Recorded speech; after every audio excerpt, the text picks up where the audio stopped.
All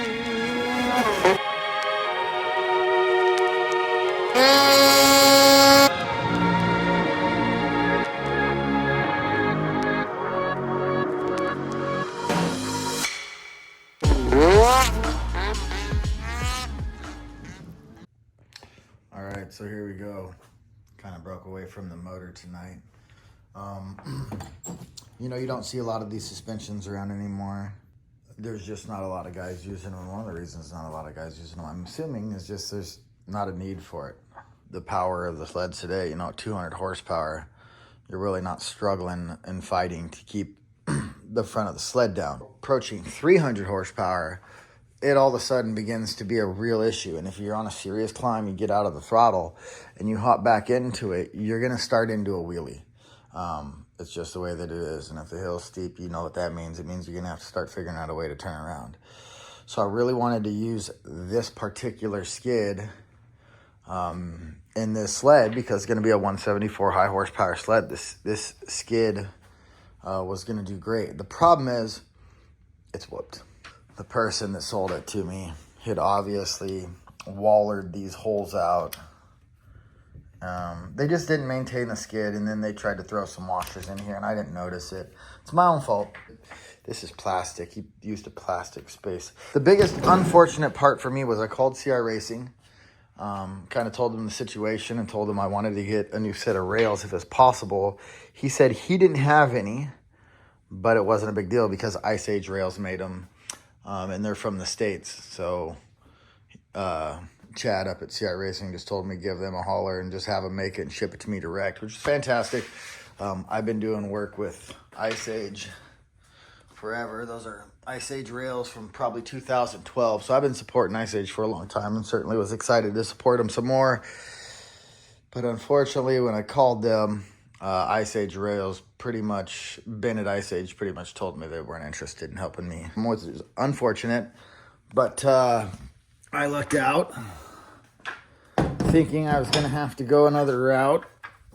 I found another set of 174 rails that are in a little bit better shape.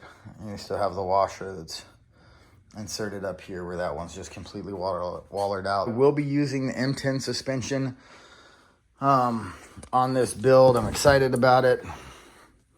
So tonight I'm just going to go and do a little bit of cleaning up on the rails and some things like that. I'm probably not going to videotape too much of it because it's not a whole lot going on, but we will be putting this 174 skid together with some new parts, and I won't be doing, I don't do stuff like this. This is going to go away. So that's where we're at. I know using aftermarket suspension isn't for everybody, and honestly, I'm kind of a stock guy. Can't you tell by all the stuff that's completely fully modified here? But if you are going to use aftermarket, M10 makes a great suspension.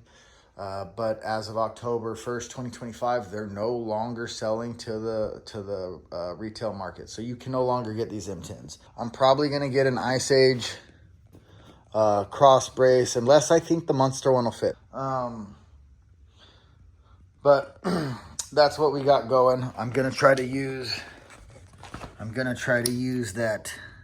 So see, whoever sold this to me, they wallered this hole out and then they put like a spacer.